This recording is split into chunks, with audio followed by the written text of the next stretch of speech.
సొమ్ము అల్లుడు దానం చేసినట్టు. మన చుట్టూ కొంతమంది ఉంటారు. కష్టం వేరొకరు పడితే ఆ కష్టాన్ని తమ స్వార్థం కోసం వాడుకొని గొప్పలు చెప్పుకుంటారు.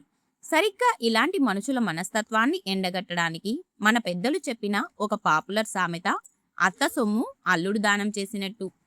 ఈ సామెత వెనుక ఉన్న సహజమైన లాజిక్ ఏంటో తెలుసా? పూర్వకాలంలో ఒక అల్లుడు తన అత్తగారింటికి వెళ్ళాడు. అక్కడ అత్తగారు ఎంతో కష్టపడి సంపాదించి దాచుకున్న ధనాన్ని లేదా వస్తువులను ఆ అల్లుడు గారు తన సొంత ఆస్తిలాగా ఊరి జనాభాకు దానం చేస్తూ గొప్పలు చెప్పుకున్నాడట. కష్టం అత్తది, కానీ పేరు మాత్రం అల్లుడిది. అంటే తనది కాని వస్తువును లేదా వేరొకరి సొమ్మును వేరే వాళ్లకు ఇస్తూ గొప్పలు ప్రదర్శించే ప్రవర్తన నుండి ఈ సామెత పుట్టింది. ఈ రోజుల్లో కూడా మనకు ఇలాంటి అల్లుళ్ళు చాలా మంది కనిపిస్తారు. తండ్రి కష్టపడి సంపాదించిన డబ్బుతో కొడుకు జల్సాలు చేస్తూ ఫ్రెండ్స్కి పార్టీలు ఇవ్వడం, లేదా ఆఫీస్లో ఒక ఉద్యోగి రాత్రింబవళ్లు కష్టపడి ప్రాజెక్ట్ చేస్తే టీం లీడర్ ఆ క్రెడిట్ మొత్తం తన ఖాతాలో వేసుకొని బాస్ దగ్గర మార్కులు కొట్టేయడం. ఒకరి కష్టాన్ని ఇంకొకరు తమ గొప్పదనం కోసం వాడుకునే ప్రతి సందర్భంలోనూ ఈ సామెత 100% సరిపోతుంది. సారాంశం ఏంటంటే, సొంతంగా కష్టపడి సంపాదించిన దానిలోనే నిజమైన గౌరవం ఉంటుంది. పక్కవాడి కష్టాన్ని లేదా పక్కవాడి సొమ్మును వాడుకొని సమాజంలో గొప్పలు సంపాదించుకోవాలనుకోవడం కేవలం అజ్ఞానమే అవుతుంది. ఈ నిజాన్ని గుర్తు చేసే అద్భుతమైన సామెత ఇది. ఉన్నమాట చెప్తే ఉలుకెక్కువ. సత్యం ఎప్పుడూ చేదుగానే ఉంటుంది.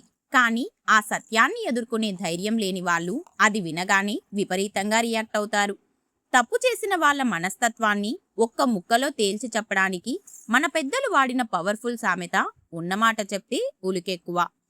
ఈ సామెత వెనుక ఉన్న సహజమైన లాజిక్ ఏంటో తెలుసా? ఇక్కడ ఉలుకు అంటే కంగారు పడటం లేదా భయపడటం అని అర్థం. ఒక వ్యక్తి మనసులో ఏదైనా తప్పు దాచినప్పుడు లేదా అబద్ధం చెప్పినప్పుడు వేరొకరు వచ్చి ఆ నిజాన్ని నేరుగా మాట్లాడితే లోపల ఉన్న గిల్టు వల్ల వాడు ఒక్కసారిగా ఉలిక్కి పడతాడు. నిజం చెప్పినప్పుడు అది కొంచెం కఠినంగా బాధగా అనిపించినా అది సమాజానికి ఆ వ్యక్తికి ఎంతో ఉపయోగపడే ఒక సహజమైన ప్రక్రియ. ఆ మనస్తత్వం నుండి ఈ సామెత పుట్టింది. నిజ జీవితంలో మనకు ఇలాంటి మనుషులు ప్రతి చోట కనిపిస్తారు. ఎవరైనా బద్ధకంగా ఉండి టైం వేస్ట్ చేస్తుంటే నువ్వు టైం వేస్ట్ చేస్తున్నావు అని ఉన్న మాట చెప్తే వాళ్ళు తమ తప్పు తెలుసుకోకుండా మన మీదే ఎదురుదాడికి దిగుతారు. ఫ్రెండ్స్లో గాని రిలేషన్స్లో గాని ఎవరైనా తప్పుదారిలో వెళ్తున్నప్పుడు నిజాన్ని నిలదీస్తే నీకెందుకు అంటూ గట్టిగా అరుస్తారు. తప్పు తమ వైపు ఉన్నప్పుడే మనుషుల్లో ఈ ఉలుకు లేదా కోపం ఎక్కువగా బయటపడుతుంది. సారాంశం ఏంటంటే, నిజం ఎప్పుడూ నిలకడగా ఉంటుంది, అబద్ధమే ఉలిక్కి పడుతుంది.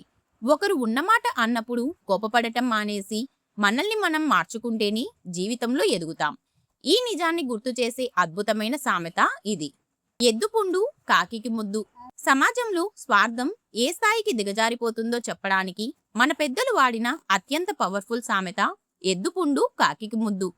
ఒకరి కన్నీళ్లు మరొకరికి ఎలా లాభంగా మారుతాయో వివరించే ఈ సామెత వెనుక ఉన్న అసలు సత్యం ఏంటో ఇప్పుడు చూద్దాం. ఈ సామెత వెనుక ఉన్న సహజమైన లాజిక్ ఏంటో తెలుసా? పొలంలో రాత్రింబవళ్లు కష్టపడే ఎద్దుకు ఒక పెద్ద గాయం లేదా పుండు అయినప్పుడు ఆ ఎద్దు విపరీతమైన నొప్పితో బాధపడుతుంటుంది. కానీ పక్కనే ఉన్న కాకికి మాత్రం ఆ ఎద్దు బాధతో సంబంధం లేదు. ఆ పుండును పొడుచుకు తిని తన ఆకలి తీర్చుకోవాలనే స్వార్థమే కాకికి ఉంటుంది. అంటే ఇక్కడ ఎద్దుకు జరిగిన నష్టం కాకికి ఒక లాభంగా మారింది. ఈ ప్రకృతి నైజం నుంచే ఈ సామెత పుట్టింది. నిజ జీవితంలో కూడా మనం ఇలాంటి కాకి మనస్తత్వం ఉన్న మనుషులను చూస్తూనే ఉంటాం. సమాజంలో ఏదైనా విపత్తు వచ్చినప్పుడు లేదా యుద్ధాలు జరిగినప్పుడు సామాన్య ప్రజలు ప్రాణాలు కోల్పోతుంటే కొందరు వ్యాపారులు వస్తువుల ధరలు పెంచి కోట్లు సంపాదిస్తారు. ఒకరి ఇండ్లు తగలబడిపోతుంటే మరొకడు వచ్చి తన చలి కాచుకున్నట్టు పక్కవాడు సర్వస్వం కోల్పోయి నష్టాల్లో ఉంటే ఆ పరిస్థితిని ఆసరాగా చేసుకొని తమ స్వార్థాన్ని నెరవేర్చుకునే ప్రతి సందర్భంలోనూ ఈ సామెత 100% సరిపోతుంది. సారాంశం ఏంటంటే, పక్కవాడి నష్టాన్ని చూసి సంతోషించడం లేదా లాభం పొందాలనుకోవడం మానవత్వం అనిపించుకోదు. ఎదుటివారి బాధ పట్ల కనీస జాలిలేని స్వార్థపరుల మనస్తత్వాన్ని ఎండగట్టే ఒక అద్భుతమైన జీవిత సత్యం ఈ సామెత. ఈ వీడియో మీకు నచ్చితే లైక్ చేసి హైప్ చేయండి. ఇలాంటి మరిన్ని ఇంట్రెస్టింగ్ వీడియోల కోసం మన ఛానల్ ని సబ్స్క్రైబ్ చేసుకోండి.